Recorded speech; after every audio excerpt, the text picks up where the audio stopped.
एक बार फिर से स्वागत है दोस्तों आपका हमारे चैनल ए सिन्हा फैक्ट्स पर, जहां हम साइंस और अंतरिक्ष के कुछ रहस्यों के बारे में बात करते हैं।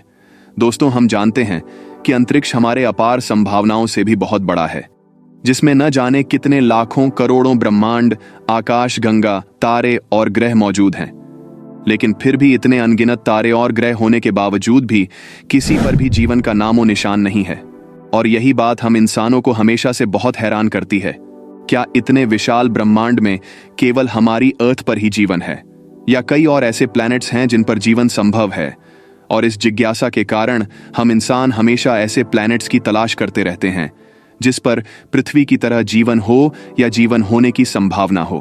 तो चलिए दोस्तों, हमारे साथ संभावनाओं के इस रोमांचक सफर पर, जहां हम बात करेंगे 3 ऐसे प्लैनेट्स के बारे में जिन पर अर्थ की तरह जीवन हो सकता है और जिन्हें हम सुपर अर्थ कहते हैं। और लास्ट वाले प्लैनेट पर साइंटिस्ट का 100% दावा है कि उस पर लाइफ एग्जिस्ट कर रही होगी। लेकिन उससे पहले दोस्तों, वीडियो को लाइक कर दीजिए, जिससे हमें मोटिवेशन मिले आपके लिए ऐसी और वीडियोस लाने का। तो हमारे सफर का पहला प्लैनेट है केपलर 186f, जो कि हमारी अर्थ से 500 लाइट ईयर दूर सिग्नस कॉन्स्टेलेशन में मौजूद है। इसकी खोज 2014 में नासा की जानी मानी साइंटिस्ट एलिसा विक्टोरिया क्विंटाना ने की थी। इस ग्रह ने साइंटिस्ट्स का ध्यान अपनी तरफ तब खींचा जब नासा के कुछ साइंटिस्ट्स ने यह ऑब्जर्व किया कि यह अपने स्टार केपलर 186 के गोल्डीलॉक्स जोन में है, जिसे हम हैबिटेबल जोन भी कहते हैं। मतलब ये एक तारे के चारों ओर का वह क्षेत्र है जहां पर कोई ग्रह मौजूद होगा तो उसकी सतह पृथ्वी जैसी होगी, जो कि न तो बहुत ठंडी और न ही बहुत गर्म हो, अर्थात उस ग्रह पर जीवन की संभावना हो। कई वैज्ञानिकों का कहना है कि इस ग्रह पर पानी लिक्विड फॉर्म में हो सकता है, और कई रिसर्च ये दावा करते हैं कि इस ग्रह पे ऑक्सीजन भी पर्याप्त मात्रा में है। केपलर 186f, जो हमारी अर्थ से लगभग 10% ज्यादा बड़ा है, लेकिन इसका स्टार केपलर 186, जो कि एक M टाइप का एक ड्वार्फ स्टार है, ये हमारे सूरज से लगभग 50% साइज में कम बड़ा और हमारे सन से 2000 डिग्री सेल्सियस कम ठंडा है, जिस कारण से इसके ग्रह केपलर 186f पर इसकी लाइट मात्र 32% ही पहुंचती है। और हो सकता है इस वजह से इस ग्रह पर अगर पेड़ पौधे हुए तो उनका रंग गुलाबी हो। दोस्तों, अब इस सफर का दूसरा प्लैनेट है ट्रैपिस्ट 1e। ये प्लैनेट हमारे सौरमंडल से लगभग 40 लाइट ईयर्स दूर एक्वेरियस कॉन्स्टेलेशन के ट्रैपिस्ट 1 तारामंडल में मौजूद है, जिसे 1999 में डिस्कवर किया गया था। इस प्लैनेट का स्टार ट्रैपिस्ट 1 भी केपलर 186 के जैसा एक रेड ड्वार्फ स्टार है, जो हमारे सन से काफी छोटा है। ट्रैपिस्ट 1e, जो हमारी अर्थ से बड़ा लेकिन जुपिटर से छोटा है, और यह ग्रह भी हमारी अर्थ की तरह अपने तारे के हैबिटेबल जोन में मौजूद है।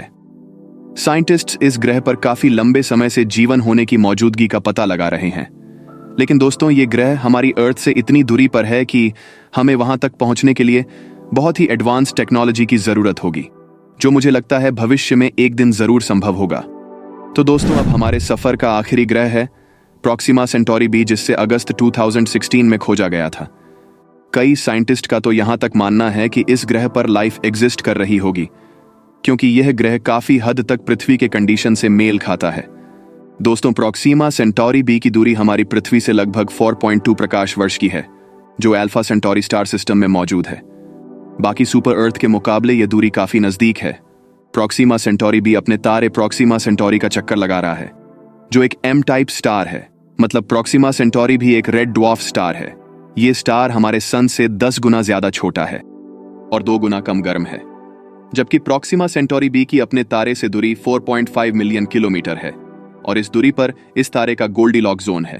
और यही कारण है कि प्रॉक्सिमा सेंटोरी बी का सरफेस अर्थ के सरफेस से काफी हद तक मेल खाता है। दोस्तों, ये ग्रह अपने तारे से टाइटली लॉक्ड है, बिल्कुल हमारे मून जैसा। मतलब इस ग्रह के एक साइड हमेशा दिन और दूसरी साइड में हमेशा रात रहती है, क्योंकि ये हमारी अर्थ की तुलना में अपने तारे के काफी नजदीक है। और इसी कारण से इस ग्रह की एक दिलचस्प बात है दोस्तों, प्रॉक्सिमा सेंटोरी बी का 1 साल हमारी अर्थ के 11 दिनों के बराबर है। लेकिन फिर भी साइंटिस्ट्स इस प्लैनेट पर लाइफ होने का दावा करते हैं, क्योंकि इस ग्रह का मिडिल पार्ट जो न ज्यादा गर्म है और न ज्यादा ठंडा, जिससे इस ग्रह का ये पार्ट लाइफ के लिए हैबिटेबल हो जाता है। तो दोस्तों, ये थे 3 ऐसे ग्रह जिस पर पृथ्वी के जैसे लाइफ संभव हो सकते हैं। अगर आपको इस वीडियो का सेकंड पार्ट चाहिए तो कमेंट बॉक्स में पार्ट 2 लिखकर कमेंट कीजिए, और ऐसे ही साइंस से जुड़े वीडियोस के लिए चैनल को सब्सक्राइब करें।